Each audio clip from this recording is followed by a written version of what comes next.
யாதும் ஊரே யாவரும் கேளிர்னார், தீதும் நன்றும் பிறர் தர வாரா என்றார் கணியன் பூங்குன்றனார். அப்பேற்பட்ட கணியன் பூங்குன்றனார் வாசிய பேசிய அந்த சொல்லிய வார்த்தை இன்று ஐநா சபையில் இருக்கு. அவர் பிறந்த ஊர் எங்கே? பூங்குன்றம். கணியன் என்பது பேரு.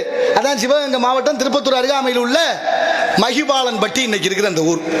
அங்கே பிறந்த புறநானூற்று புலவன் பாடிய வாசகன் தான் யாதும் ஊரே யாவரும் கேளீர், தீதும் நன்றும் பிறர் தர வாரா. டெல்லி வழியா இந்தி வளர்க்க துடிக்கிறேன், கோயில் வழியா சமஸ்கிருதம் வளர்க்கிறேன், இசை வழியா தெலுங்கு வளர்க்கிறேன், பள்ளி வழியா ஆங்கிலம் வளர்க்கிறேன். நாமெல்லாம் தமிழர்கள் தானே, எது வழியா தமிழ் வளர்க்க போகிறோம்? சிந்தித்து பாருங்கள் தமிழர்களே. அப்படி உள்ளங்கோயில் உடம்பு ஆலயம் மூச்சு காத்தே சிவலிங்கம்னார்.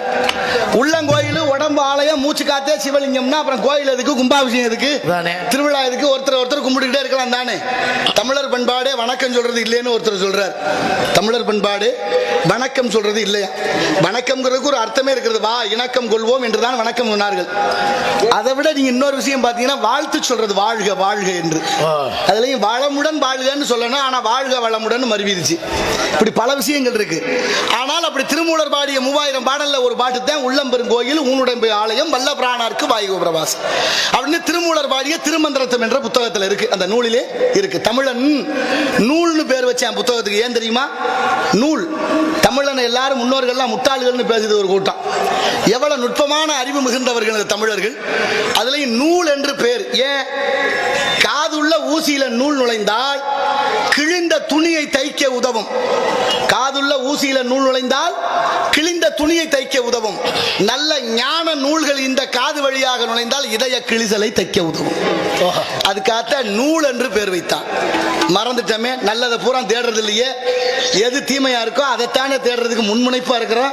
நீங்க பாருங்க, பால் அமுதம். பால் தேவ அமுதம் போன்றது. பிறந்தது முதல் மயான வரைக்கும் பால் தேவைப்படுது. பால் இல்லாத எந்த விசேஷமும் நடக்கல, எந்த நிகழ்ச்சியும் இல்லை. அப்பேற்பட்ட பாலை வீட்டுக்கு கொண்டு ஊத்த வேண்டியிருக்கு. பால் வண்டி வந்துருச்சு, பால் வண்டி வந்துருச்சு, பால் வண்டி வந்துருச்சு. சில வீட்டுல பைய கட்டி தொங்க போடுறாங்க, சில வீட்டுல பாத்திரத்தை வச்சிடறாங்க, ஊத்திட்டு போட்டுட்டு போக வேண்டியது. ஆனா பாலை வீடு கொண்டு கொடுக்க வேண்டியிருக்கு. பாலா போன சாராயத்தை எந்த சந்துக்களை வச்சாலும் கண்டுபிடிச்சிடறேன் மனுஷன். என்னத்தை சொல்ல எப்படி போயிருச்சு பாருங்க. நீங்க கீழடி அகழ்வாய்வு சொல்லுது தமிழன் வாழ்ந்தான் என்பதற்கு வரலாற்று சான்று.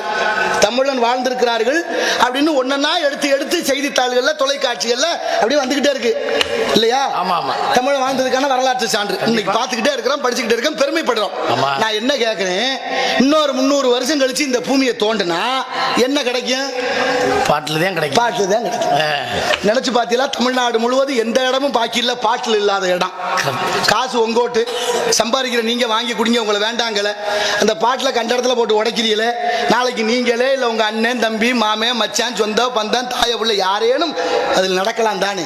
கம்மா கரை வயக்காடு வரப்பு குளம் குட்டை ஏரி பாலக்கட்டை எந்த இடமும் மிச்சமுள்ள எல்லா இடத்துலையும் பாட்டில் நிறைந்து விட்டது. இந்த சாதனை எல்லாம் யாருக்கு பெருமை? அரசாங்கத்துக்கு தான் பெருமை. அரசாங்கமே சாராயம் விற்கிது, யாரு கேப்பா? சாராய கடை வேணாம்னு 100 பேர் போராடினா வேணும்னு 150 பேர் போராடுறேன். உருப்படுமா நாடு? என்ன செய்யறது? செய்யறதுக்கு வழி இல்லையா? எல்லாம் யோசிச்சு பாருங்க. டாஸ்மாக்னு பேரு. டாஸ்மாக்னா என்ன அர்த்தம்? உணவு பொருள் விற்கணும். டாஸ்மாக்னா நுகர்பொருள் வாணிப கழகம், அதான் அர்த்தம். நுகர்பொருள் வாணிப கழகம். நுகர்பொருள் வாணிப கழகம்னு பேர் வச்சுக்கிட்டு அரிசி பருப்பு தானே விற்கணும், சாராயமே விற்கிறாங்க. நமக்கு என்னத்துக்கு பெரிய இடத்து பொல்லாப்பு? அரமணை கோழி முட்டை அம்மிக்கெல்லாம் உடைக்கும். நம்ம அதெல்லாம் அந்த அளவுக்கு தாங்காது. யாரு கேட்பா?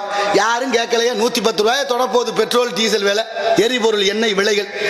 வாயில பூரா பசையை ஓட்டிட்டு உட்காந்துருச்சு ஆள் பூரா. யாரும் கேட்கல. எதை பத்தியும் கவலை இல்லை. அப்ப இதெல்லாம் எவ்வளவு பெரிய நாடகம். இந்த மக்களை எப்படியெல்லாம் ஏமாற்றுறதுக்கு வஞ்சிக்கிறதுக்கு. நமக்கு என்ன? சில பேர் நினைக்கிறீ நீங்களே வந்தியெல்லாம் 2 பாட்டை பாடினீங்களா, உங்க வேலையை பார்த்துட்டு போவீங்களா, சம்பளத்தை வாங்கி. அப்படி போக முடியல. எல்லாரும் போல நம்மால் இருந்து விட்டா காரணம் இல்லையா? ஊர் ஓடும்போது ஒத்து ஓடுன்னு சொல்லுவாங்க. ஆனால் ஓடுற எல்லாரும் வேடிக்கை பார்க்காது. எவனாவது ஒருத்தன் திரும்பினான்னா ஏன் திரும்புறான்னு கேள்வி கேட்கறாங்க.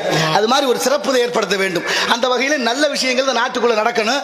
அதுக்காகத்தான் பாடுபடுறோம். அப்ப உள்ளங்கோயில் உடம்பு ஆலயம் மூச்சு காத்தே சிவலிங்கம்னாரு. இந்த உடம்பை வச்சே கோயில் கட்டினதான் சிதம்பரம் நடராஜ பெருமானுடைய ஆலயம். மனுஷன் சராசரி விடக்கூடிய மூச்சு 21,600. அங்கே வேகப்பட்டிருக்கிற தங்க ஓடுகள் 21,600. மனிதனுடைய உடம்புல 72,000 தசை நாறுகள் நரம்புகள். அந்த கோவில்ல அந்த ஓட்டுக்கு அடிக்கப்பட்ட ஆணிகள் 72,000. 2000. இந்த உடம்புல நவதுவாரம் 9 ஓட்டை, அந்த கோயில்ல 9 வாசப்படி. எல்லா கோயிலையும் கதவை திறந்த உடனே சாமி கண்ணுக்கு தெரியும் கருவறை. ஆனா நடராஜ பெருமானுடைய ஆலய சிதம்பரத்தில் அப்படி இல்ல, இடப்பக்கம் தள்ளி வைத்திருப்பார்கள். ஏன்? இந்த உடம்பு 2 கூறு, ஒன்னு வலக்கூறு ஒன்னு இடக்கூறு. இடக்கூறு பக்கம் தானே இதயம் இருக்குது, இதயம் தான் சாமி இருக்கிற கருவறை. அதனாலதான் அந்த கோயில்ல இடது பக்கம் இடப்பக்கம் தள்ளி வைத்திருக்கிறார் திருமூலர் நடராஜ பெருமானை. எவ்வளவு நுட்பமான அறிவு, மனிதனுடைய ஆற்றல். விஞ்ஞானமெல்லாம் வளர்ச்சியே அடையாத காலத்துல, அந்த காலத்துல கட்டப்பட்ட கோயில் அது. அந்த கோயில் இருக்கிற கோட்டில் 8 கோயில் அமைந்திருக்கிறது. நம்ம தமிழ்நாட்டில் மட்டும் இல்ல, ஆந்திரா வரைக்கும், காளகஸ்தி வரைக்கும் 8 கோயில் இல்ல, ஒரு கோயில் அசைந்தா கூட 8 கோயில் அசையும். பூமத்திய ரேகையிலேயே கட்டப்பட்டிருக்கிறது அந்த கோயில். அப்படிப்பட்ட பெருமை மிகுந்த நாடு தமிழ்நாடு. தமிழர்கள் தமிழ் ஒன்று. அப்பேற்பட்ட உயர்ந்த மொழியான நம் மொழியை